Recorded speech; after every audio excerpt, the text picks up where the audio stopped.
Hello, good morning my dear students. मैं जितेंद्र कुमार सिंह आप सभी को एक बहुत ही इम्पोर्टेंट सूचना देना चाहता हूं। जैसा कि आप सब भली भांति परिचित होंगे कि छत्रपति साहूजी महाराज विश्वविद्यालय कानपुर ने अपने ऑब्जेक्टिव और डिस्क्रिप्टिव पेपर डिक्लेयर कर दिए हैं, जिससे आपको कौन सा पेपर ऑब्जेक्टिव पढ़ना है, कौन सा पेपर आपको डिस्क्रिप्टिव पढ़ना है। तो जैसा कि मैं आपको केवल आज इंग्लिश के बारे में ही बताऊंगा कि जो स्टूडेंट बीए प्रथम वर्ष के हैं उनका जो फर्स्ट पेपर है पोएट्री वो ऑब्जेक्टिव रहेगा, और जो आपका सेकंड पेपर है प्रोज वो आपका डिस्क्रिप्टिव रहेगा। इसी प्रकार से बीए सेकेंड ईयर में भी आपका जो फर्स्ट पेपर है जिसका जो ड्रामा का है वो आपका ऑब्जेक्टिव रहेगा, और जो आपका सेकंड पेपर है जिसमें आपका फिक्शन और शॉर्ट स्टोरी है वो पेपर आपका डिस्क्रिप्टिव रहेगा। लास्ट में बात करते हैं जो हमारे विद्यार्थी बीए थर्ड ईयर के हैं इंग्लिश लिटरेचर, उनका फर्स्ट पेपर और थर्ड पेपर ऑब्जेक्टिव रहेगा। अभी पिछले वर्षों में क्या होता था कि आपके दो पेपर जो थे वो ऑब्जेक्टिव नहीं होते थे, तो उसमें 3 पेपर्स में केवल एक पेपर आपका ऑब्जेक्टिव रहता था।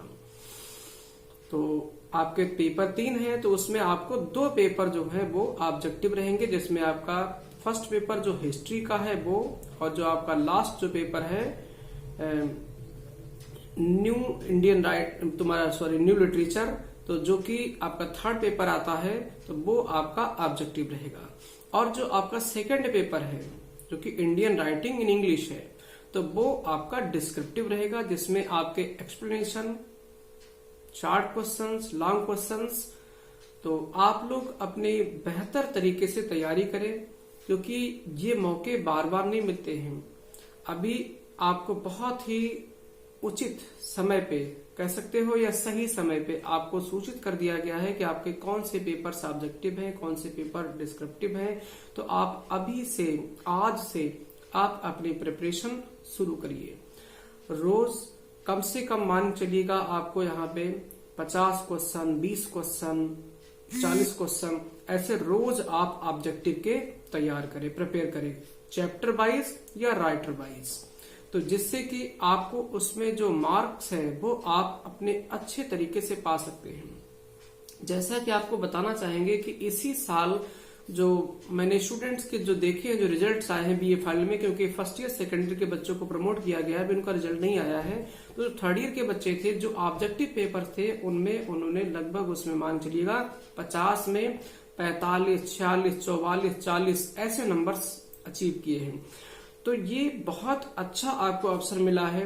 जैसा कि मैं बीए थर्ड ईयर के विद्यार्थियों के लिए कहना चाहूंगा कि जो आपके पास 2 पेपर हैं ऑब्जेक्टिव, मान लिया आपने यहाँ पे क्या है 45 लेकर के चलते हैं, तो 45 और 45 आपको 90 नंबर आपके हो जाते हैं।